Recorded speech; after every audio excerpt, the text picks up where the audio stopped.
যারা জীবনে বড় কিছু করতে চায় তাদের স্বপ্ন দেখতে হয়। স্বপ্ন না দেখলে জীবনটাই একঘেয়ে হয়ে যায়। প্রতিদিন কাজের মাঝেও যদি স্বপ্ন থাকে তাহলে কঠিন পরিশ্রম করতেও উৎসাহ পাওয়া যায়। নাম্বার 1, ব্যর্থতা হলো সাফল্যের প্রথম ধাপ। জীবনে যে কিছুর জন্যই চেষ্টা করো প্রথমে ব্যর্থতা আসবেই, কিন্তু মনে রাখতে হবে এই ব্যর্থতাই তোমাকে সাফল্যের দিকে নিয়ে যাবে। তাই কখনো হাল ছাড়বেন না। নাম্বার 2, নিজের উপর বিশ্বাস রাখো। জীবন যুদ্ধে জয়ী হতে গেলে নিজের উপর বিশ্বাস রাখতে হবে। যদি নিজের ক্ষমতার উপর বিশ্বাস থাকে তাহলে পৃথিবীর কোনো বাধাই তোমাকে রুখতে পারবে না। নাম্বার 3, পরিশ্রম কখনো বৃথা যায় না। কোনো কাজেই সফলতা সহজে আসে না। প্রতিদিন কঠোর পরিশ্রম করলেই তবেই সফলতা ধরা দেয়। যারা সাফল্য অর্জন করছে তারা সবাই কঠোর পরিশ্রম করছে।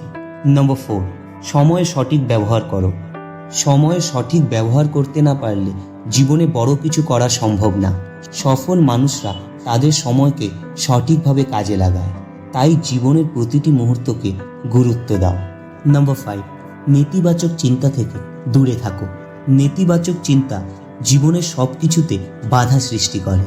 সাফল্যের পথে অগ্রসর হতে হলে সবসময় ইতিবাচক চিন্তা করতে হবে। মনে রাখবেন, ইতিবাচক চিন্তা মনকে শক্তিশালী করে।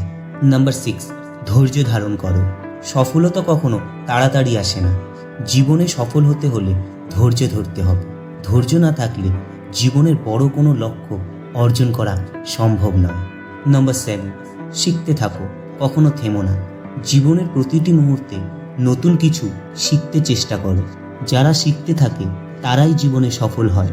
নতুন নতুন দক্ষতা অর্জন করাই জীবনের প্রধান চাবিকাঠি।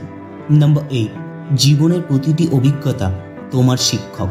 জীবনের ভালো মন্দ প্রতিটি অভিজ্ঞতা থেকে শিক্ষা নাও। এই অভিজ্ঞতাই তোমাকে ভবিষ্যতের সঠিক পথে এগিয়ে যেতে সাহায্য করবে। নাম্বার 9, নিজের কাজকে ভালোবাসো। যে কাজে নিজেকে নিযুক্ত করো সেটাকে ভালোবেসে করো। নিজের কাজকে ভালোবাসলে সেই কাজের প্রতি মনোযোগ বেড়ে যায়, ফলে সফলতা আসতে বাধ্য। নাম্বার 10, আত্মসমালোচনা করো। নিজের কাজকে নিয়মিতভাবে মূল্যায়ন করো। আত্মসমালোচনা করলে নিজের ভুলগুলো বোঝা যায় এবং পরবর্তীতে তা সংশোধন করা যায়, যা সফলতার দিকে এগিয়ে নেয়।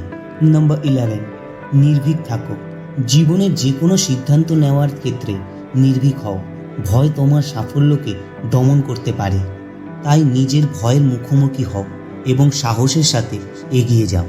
বন্ধুরা, আজকের এই ভিডিওটি যদি আপনাদের জীবনে কিছুটা কাজে লেগে থাকে তাহলে ভিডিওটিতে একটি লাইক, একটি কমেন্টস আর চ্যানেলটিকে সাবস্ক্রাইব করে দেবেন। ধন্যবাদ।